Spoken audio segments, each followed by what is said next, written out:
Run.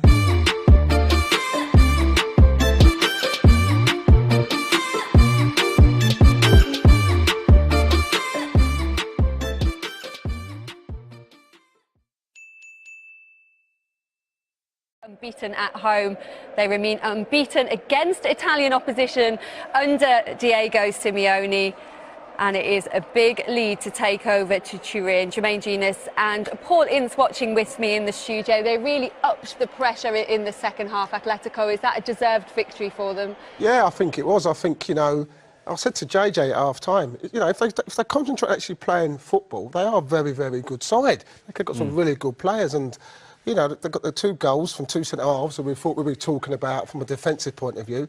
And they just broke Juventus down, physically, mentally. The game plan was spot on, and there could have been 3 or 4. I think Costa had a great chance where he's got to score. And, you know, Griezmann should score over. That's a great save from Chazelle. So it's a well-deserved win for me. You said before the game we'd probably be talking about the defenders at the end of this match, Jermaine. I'm sure you didn't think it would be for their attacking prowess. No, definitely not. I think we saw from Atletico's point of view, you know, defensively what we expected, and maybe from Juve's a little bit more frail at times, I suppose, than what we're used to seeing. But they've given themselves a huge task now to get back into this tie.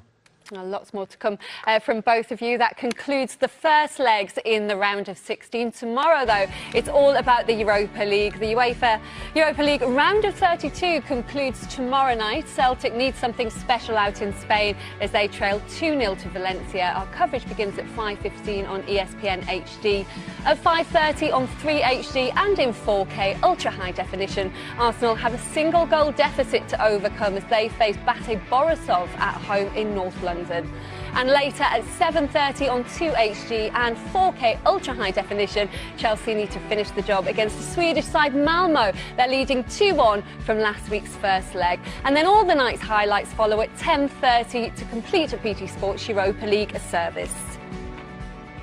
But in the 2-0 win for Atletico Madrid against Juventus, Diego Godin with a crucial second goal at the Wanda Metropolitano. Jimenez, the other centre-half, with the first to put them in a great position as they head to Turin for the second leg. And over in Germany, in the other game tonight, Manchester City were 2-1 down after 2 controversial VAR and Otamendi sent off, but they fought back, and Raheem Sterling with the winner to make it 3-2, so they have a lead to bring back to the Etihad. First legs in the round of 16. Couple of goalless draws last night, so those ties hanging in the balance, but a lead for City and advantage Atleti from the games tonight. And there's highlights of all the first leg ties as well from this week. You can see those with Matt Smith later on from 10:30 this evening on BT Sport 2. Paul Ince and Jermaine Genius watching with me. A big, huge second half for Atletico Madrid tonight, Paul. Yes, it was, and they needed to be, because I thought the first half they were sloppy. They were trying to get people booked, haranguing the referee. Second half, they seemed to come out and wanted to try and play football and have a go at Juventus. And they did exactly that. They played some lovely stuff, created so many chances, and thoroughly deserved to win. Of course, we've got VAR from the last 16 for the first time in the Champions League this season. It was active tonight in this game, Jermaine. Morata thought he'd given Atletico the lead, but this goal was ruled out by the VAR. What did you think of this decision? Was there a push on? I think there was a push. I think it was a spot-on decision. I actually think if you look at Morata's face, he's as guilty as they come. He don't even want to celebrate. He's looking around thinking, really? Is it going to give me this one? No, I don't think it is. I think you underestimate sometimes momentum, and when you're running forward and somebody pushes you, it doesn't take a lot for you to knock you out of line. He's got that kind of the angle of the ball coming in. He's got that line covered, Chiellini, and he nudges him. I think the referee made his mind up on that particular frame there. You can see the nudge. Yes, he over-exaggerates Chiellini to get the decision. He buys it, obviously, very well, as they do, but I still think it's the right decision. Yeah, we had the on-field review there. You could tell which angle he made his mind at. What did you think, Paul? No, I think it was a foul. You know, is he already going down? He is, but obviously the fact that I've played in Italy, I've seen many players exaggerate that type of movement. It was a foul. I mean, the theatricals were a little bit over the top, but, you know, the decision was the right decision for me. Now, both the goals came from set pieces. The first one, Jimenez, the centre-back, perhaps an unlikely source. So was it on right to stand? I mean, to be fair, I didn't think so when I first saw it. I mean, Bonucci, who's marking Jimenez, he gets a little kind of slap in the face, but he goes down. You know, for me, it's like win the header, clear it, then talk to deal with everything after that. But he's lying there with his hand on his face. He's a top-class defender. You know, and look, as you see it here, it's a little slack, but he can stay up. He's got to deal with that, JJ. And it's nothing. This is the Champions League's last 16. You know, win the header, then moan to the ref. He doesn't do it, and they're a goal down. He's on the ground having a look. Continues when Jimenez hits the ball in the back of the net. He's kind of covering his face, but looking at what's going on. It obviously didn't affect him that much. It was the right decision for the goal to stand. And then it was Jimenez's compatriot, Godin, with the second goal, a crucial second goal, really, in the context of the tie. Huge in the game. I mean, Italian teams conceding 2 set pieces doesn't happen very often, I suppose. And we were just talking about Ronaldo, really, and his body position. If he doesn't turn his back there, it kind of hits him and goes out. But because it's good defending from Mandzukic, but as Godin hits this one, the turning of Ronaldo's body, if he just stays square there and don't turn, it hits him and comes back. But unfortunately, he turns his body and it deflects off Ronaldo into the back of the net. But you have to say it's exactly what Atletico deserved in that second half. As Incy was saying, they started to play football. I was so disappointed, and you own absolutely nothing for 90 minutes. I mean, what do you put that down to? You know, sometimes you can say, you know, maybe they went into the game trying to get a 0-0. Maybe they wasn't as adventurous as they should have been, but they just never got going at any stage. I think in the second half, I think Atletico did a job on them and just they wasn't allowed to do anything. I still expect more, though, from Juve. You know, the history of the club, the players that they actually have and they possess. From an attacking point of view, they didn't show anything tonight. I kind of think when you kind of look, I mean, when you see the names on the paper, Mandzukic, Dybala, Ronaldo, you kind of think, yeah, attacking-wise, but you think Ronaldo's 34 now. Dybala's not played a lot of games this season. You know, Mandzukic, I don't even have his name in the whole game. So from an attacking point of view, they weren't very, very potent today. I'm sure it'll be different in Torino. Yeah, I'm sure it will be. We're going to get some reaction from Madrid now, because Andy May is over there and he's talking to Athletic goalkeeper Jan Oblak. To score, so I think we deserve to win. I think we deserve 2-0, but that's just first half.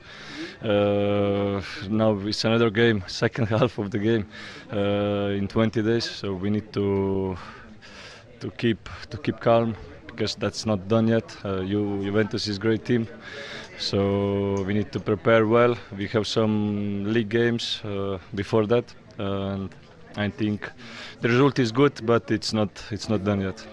VAR played a massive role tonight, didn't it? You didn't have the penalty involving Costa, and then the goal from Alvaro Morata, that wasn't given either. What are your thoughts on those 2 big moments? Yeah, that's true, but I think that they want to do the best. They want to help the football to be like more correct. So if they decide like that, I guess it's true. I'm not there in the room, I don't know. So we respect these decisions, and that's, I think, everything to improve football. You must be happy as well that you really restricted Juventus. They didn't have much, did they, to trouble you? Yeah, we play well. We play well in defense. We play well in front. So everyone was defending great. We did the things what we were speaking in the dressing room. So then in the pitch was easier, and we did our job. So because of this, Juve didn't have a lot of chances to score. And no away goal. You surely have a massive advantage going to Italy. Yeah, for sure. With 2-0 you have advances, but like I said, it's not done. Juve, it's amazing team, so I know that will be difficult. It doesn't matter if we have 2-0. We need to enter to the game like it was 0-0 and do our best and try to pass. Well done. Thank you. Big player for them consistently, a 2-0 win for Atletico. It could have been more, Paul, as well, couldn't it? At the start of the second half, Costa had a brilliant chance. How did he miss it? I don't know, it's just one of, I mean, we were trying to make it, once he gets that, see you later, you think he's just going to score, just hit the back of the net. You know, I think the keeper did well, because I think he stood up for a little bit longer. And this one here, for me, this is a fantastic save by Szczesny. It really, really is. But this is how Madrid started in the second half. You know, they were right in Juventus' faces, they were creating chances, and Szczęsny gets a wonderful touch here. Massive. JJ. Massive save. I mean, everything you expect from Griezmann, really. You know, just that delicate nature, spotting Szczęsny off his line, but every inch of the ball. Fingertip there. I feel a lot of people are going to be talking about VAR tomorrow after tonight's games. It's probably worked the best in this game tonight, Jermaine. In the first half in particular, there was a penalty awarded to Diego Costa for a foul by Giglio, and VAR intervened, and we got the right decision in the end. 100%. You know, these are the moments that, you know, clubs and players, a lack of justice if this goes against you. You know, I think Giglio, the contact, obviously, it's not even a challenge. He's just got his kind of legs tangled up. Now, everybody knows from a playing point of view, this is outside the box. From our point of view, watching it, you're thinking at the time, it could be inside. But thankfully, VAR, you know, steps in. You can see the contact there is clearly outside the box. Costa, takes a hop, skip, and jump. And thankfully, didn't get the penalty because... Yeah, right decision. We heard from Oblak there as well, and he did a good job at the end. We saw that Szczęsny save, but he made a very good save at the end, Paul, which stopped Juve getting what could have been a crucial away. It's good because everyone thought Ronaldo was going to shoot. He hits it across to Bernardeschi. So he's got a wonderful left foot, Bernardeschi. I mean, it's straight at him, but it's